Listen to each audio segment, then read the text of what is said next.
ಸರಿಯಾಗಿ ನೋಡ್ಕೋ. ನಾನು ಇಲ್ಲಿ ತಲೆ ಹಿಡ್ಕೊಂಡು ಮಲಗಿದ್ದೀನಿ.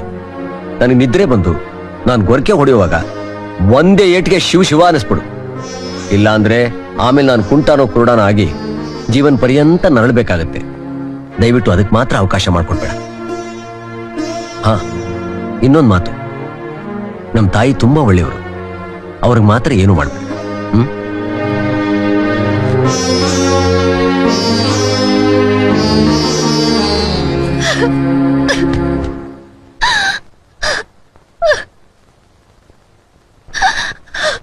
ಏನಾಯ್ತು?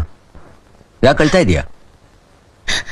ನೀವೆಂಥವ್ರು ಅಂತ ನಾನು ತಿಳ್ಕೊಳ್ಳದೆ ನಿಮ್ಮ ಹತ್ರ ತಪ್ಪಾಗಿ ನಡ್ಕೊಂಡ್ಬಿಟ್ಟೆ.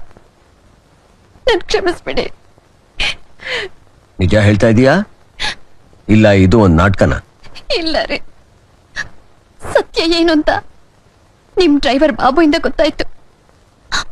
ಆವೇಶದಲ್ಲಿ ತಾಳಿ ಕಟ್ಟಿದ ಗಂಡನ್ನೇ ಕೊಲೆ ಮಾಡಕ್ ಹೋಗಿದ್ದೆ. ನನ್ನಂತ ಕೆಟ್ಟ ಹೆಂಗ್ಸು ಯಾರು ಇಲ್ಲ ರೀ, ಯಾರು ಇಲ್ಲ.